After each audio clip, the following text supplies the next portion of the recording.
you got your record came out last year, right? And it's done really well. Great sales. Thank you. And, like, are you pleased with the way your record has turned out? I mean, I know you work with loads of producers and that. Right.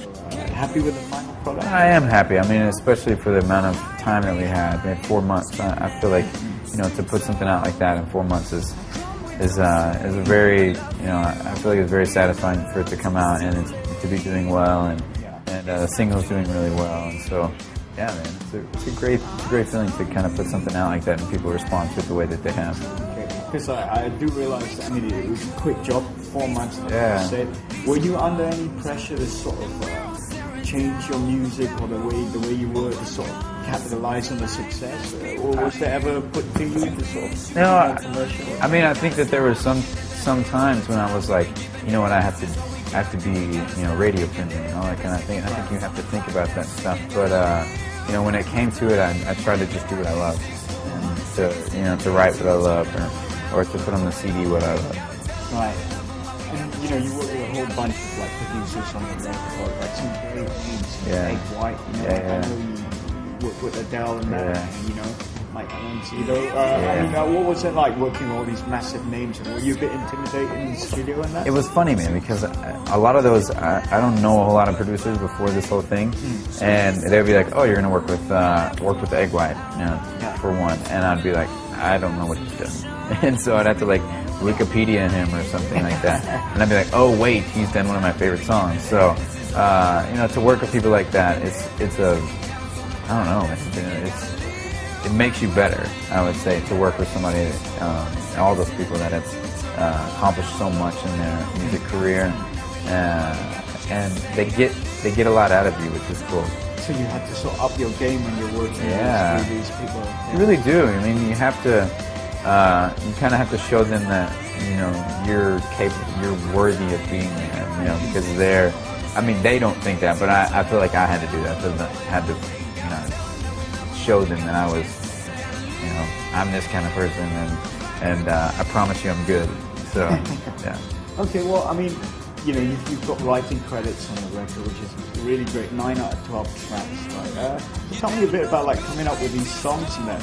How did you go in there with, like, some finished material, or do you write with these people on the spot? How did that work out? Most of the time it was on the spot. Yeah, I mean, most of the time I would get in with somebody and we would just start from scratch, and something would just come out. I did that a lot, and sometimes nothing came out or whatever. So, you know, when something did come out, it was a good feeling. Okay. Well, you know, this is actually your second record, right? I mean, you made one on your own. Yeah. And, you know, comparing the two records, I mean, obviously they're worlds apart. Oh man, yeah. Yeah. Can you tell me a bit about like how your music's progressed, you know, in that short period of time? The funny thing was about that first album, I'd written the songs probably over like a year, and but the production-wise and all that, like being in the studio, I was in the studio because I could only afford 3 days worth of studio time, so you banged it out. That was all in like 3 days, and like half days as well. So that's different, obviously. There's a little bit more time. Yeah. Yeah, I mean, it's definitely changed, and I think it's, you learn so much when you get into this, writing music with other people, and just listening to more music, and I feel like I've learned so much about songwriting, and even just playing and singing, and all that kind of thing. Okay, well, you know, in between all this recording and stuff, you've obviously been on the road as well. I mean, you've done tours, you've been around, like, sort of promoting yourself. Yeah. What has it been like, you know, traveling the world? Yeah. Have you been, like, taken aback by, like, the amazing reception you've gotten everywhere? Like here in Yeah, no, it's very cool, really man. love you, man. Right. I mean, in Malaysia, it's great. I'm just in the Philippines, and they were incredible there. Yeah. So it's, yeah, man. I try to like soak everything in. It's hard sometimes, but I do try to soak in it, especially the live shows. Those are the best for me.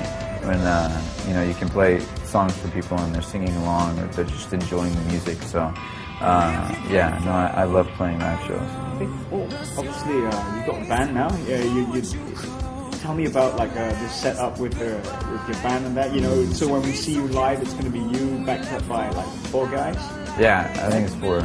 So tell me about this band. Like just now at the press conference, you you're saying like you really like your band. Oh man, they're seriously like incredible, and I'm lucky to have those guys. And more than anything, they're just really fun. Like they're a lot of fun to hang out with. I mean, we're spending so much time together, and if we didn't get along, that would be a bummer, you know. Yeah. So we really get along, and I think we all learn a lot from each other as well, and it's kind of become a little tour family. Right. Cool, That's cool. good. Well, when we see you live, right, is that like the real you on stage? And is that where like, you really feel the most comfortable? You know, being able to perform your songs to like the crowd and that? It's funny, man. Away from all the hype and that? Yeah, I really feel like that. And my wife says the same thing. She's like, when you get on stage, just something happens. Like, you become a different person. So, yeah, no, that's when I feel like I can really shut everything out and just focus on the music. And that's the time when I feel like I can be, myself, like, all the way. Yeah. Well, my last question for you. Obviously, American Idol new season's on now. Are you a fan of the show at all? And if you are, right, I mean, what do you think of the contestants this year? And if you had any advice for them, right. What would that be? I've seen maybe like 1 or 2 episodes of this season, and I think there was 1 or 2 people that I thought were really good. That I feel like I would listen to their kind of music. Because I'm sure they'd love to talk to you. And say, how do you do it? No, I'd love to, man. Show me some tips. I think I'm actually going to go back on the show this year and maybe play a song or so. So maybe hopefully I get to talk to the contestants. Remember David Cook came back last year and talked to us, and some of the idols did as well. So I remember loving that. And like. So what are you going to say to these guys?